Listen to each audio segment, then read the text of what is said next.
Hello friends, welcome to my channel Language and Life Skills. I'm Matthew Kanil. Today we are going to see the topic old wine in new wineskins. Old wine in new wineskin. That is politically correct contemporary words. Friends, the race for greater social respectability, we have coined some new words which are politically correct, like visually impaired, hearing impaired, etc. Using their older versions like blind, deaf, etc., they offend people today. Another aspect of language development today is that of inclusive language. Language in which both men and women are included, not only men. So let us see these new words, new terms, along with the old ones. Most of this took place at the turn of this century. And they are a response to women's greater assertion in society and also people's expectation to respect their personal dignity as individuals. Okay, here we go. The first of these, hearing impaired or deaf, and visually challenged or blind, visually challenged or blind. Hearing impaired just means that you are unable to hear, or your hearing is affected. In plain words, plain old words, you are deaf. So there are different degrees of deafness. One of the worst is what we call stone deaf people. So hearing impaired means that your hearing ability is poor or it has broken down. Similar term, visually impaired means you are having some problem with your vision, with your eyes. Many people who are visually impaired use dark glasses. Now, we must not forget, there have been great people in history who were blind or deaf, like Helen Keller. She was such an enterprising person that she invented the braille system for the blind. Great poet Milton was blind by midlife. He wrote a good part of his Paradise Lost after he was blind. Similarly, the great musician Beethoven also turned deaf by the age of 45.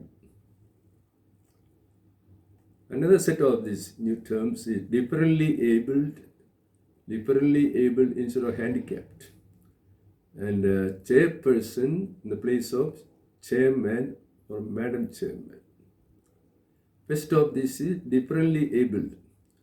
It means these are people who have other abilities and capacities than the normal people. The old word for this was handicapped. Often, the blind people are good at music because their sense of hearing is sharper than that of normal people. At meetings or for heads of committees, you have got chairpersons today instead of chairman or madam chairman in the old days. Chairperson is a gender neutral term, so it can be used both for men and women, giving them equal respect. The next new term is mentally challenged. Mentally challenged in the place of mad, crazy, or lunatic. Even today, there is a lot of stigma attached to mental sickness. For families, they feel highly embarrassed to admit that they have a mentally challenged person. In bygone days, they were called mad or crazy or lunatics. Actually, in modern life, there are many who are mentally challenged because of depression. Only the extremely challenged persons are treated in homes for the mentally challenged.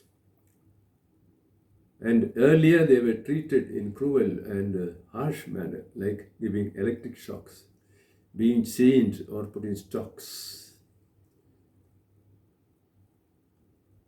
mentally challenged situation is a sickness like other sicknesses.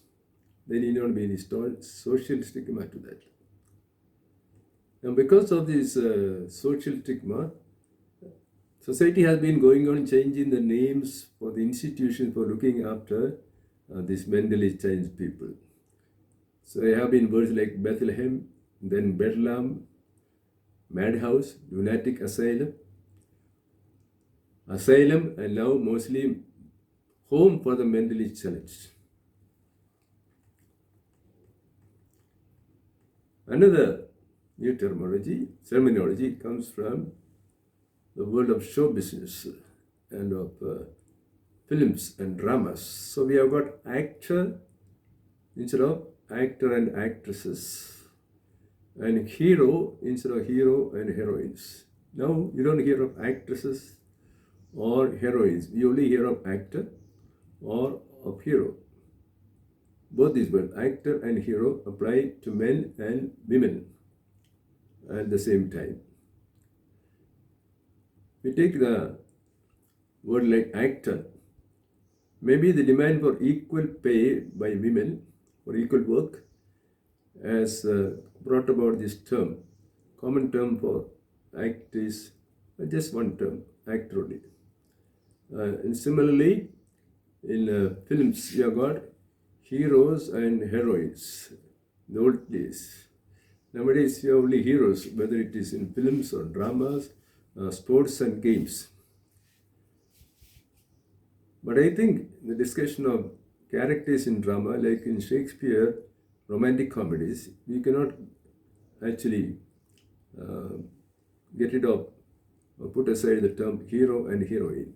Because in romantic comedy, it is the women, the heroines, who dominate the play. And the heroes play only a second fiddle to the heroines. So those romantic comedies of Shakespeare, they are really texts of liberation for the modern woman. Then speaking of humanity in general, we have today the term humans or humankind instead of mankind. Genetic term for the human species was mankind earlier, but today we like to say a neutral term like humans or humankind instead of referring to the male gender. So this is a sea change. And it is because of a greater self-assertion on the part of women against patriarchy and male domination. Earlier days, women were the chattels or property of their husbands, women and children as well. So today, women have more rights than they had earlier. Earlier, they did not count in society. And so the term man signified both male of the species and female of the species. It was a generic name for anyone who was human. The English language lacks a separate word for the generic name for humans. Whereas in Latin, there are two separate words for men. One is vir, which denotes the male gender. The other is homo, which is not gender specific but is inclusive of men, women and children, or is a human. But we don't have this luxury in the English language. Therefore today, we, instead of saying men, we say humans, to be inclusive of all humans. Another one is from the world of work. If you go to any company today, any establishment, you will have a security officer, not a watchman or a guard. Earlier times, it was the watchman, it was the guard. Some are day watchmen, some are night watchmen. Now they are known as security officers. Only in cricket, you still have the night watchman, for those of you are cricket aficionados. And another similar term is hairdresser or hairstylist instead of barber. Hairdresser or hairstylist instead of barber. If your grandparents or your dad wanted to have a haircut or to dye his hair, he went to the barber. Today they don't say that. They are going to the hairdresser or the hairstylist. So now hair seems to have become part of a dress. Barber is a hairdresser. I used to wonder sometime why butchers have not got a new name along these lines. What name could be given to butchers? Maybe they could be called animal life extinguisher, like a fire extinguisher. A butcher is an animal life extinguisher. Now we come to the subject of death. Okay. When you die and you have to conduct a funeral and burial, traditionally you call the undertaker. He'll come with his carriage, with the ambulance and other contingencies needed for burial. But today, the undertakers have a new name. They are known as morticians or funeral directors or embalmer. Morticians, funeral director or embalmer. And in many countries, they have got funeral parlors where the body can be kept before burial. And in some countries, like in the Philippines, they will have also 9 days of novena masses before the funeral.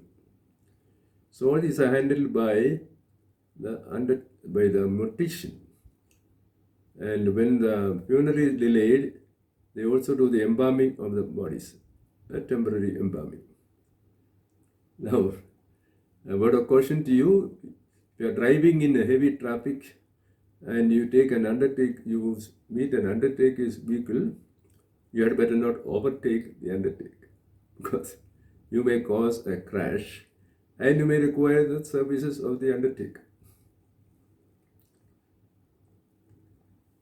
The last of these new words, especially words of social use today, is the word colored, referring to people, referring to races of people who are not white. Today we call them colored. Earlier we used to call them Negroes or blacks. US society is full of them, the colored and the white, or the white and the colored. Nowadays, all non-white people are called colored people, whatever their color may be, brown or yellow or whatever. And the word Negro is considered disrespectful today, and so we don't refer to people as Negroes, we refer to them as blacks. So among these blacks, you can have various colors other than white, like the colors of the rainbow. And humanity can be as beautiful as a rainbow. We respect each other, never mind the color of our skin. So friends, in conclusion, I will say, certain inclusive language like humans instead of man and humankind instead of mankind, these changes are welcome. It avoids gender discrimination and male domination of society. Now, on the other hand, whether long-winded and complicated words like hearing impaired or visually challenged make any sense to the average man on the street is debatable. I have my doubts. They say a rose is a rose, whatever you name, you give it to it. A rose by any other name would smell as sweet. But we cannot say that blindness and deafness will vanish because you give them a nice cosmetic name, complicated name, hearing impaired and visually impaired. I do not think this will change the ground realities. Maybe, perhaps at a later time in future, history will give its verdict on this change of language. And maybe one day, we'll go back to simple, plain old terms like plain, like deaf or dumb. As we say, we may not be ashamed to call a spade a spade. I hope you enjoyed this video on trends in language. If you did, please subscribe. See you another time.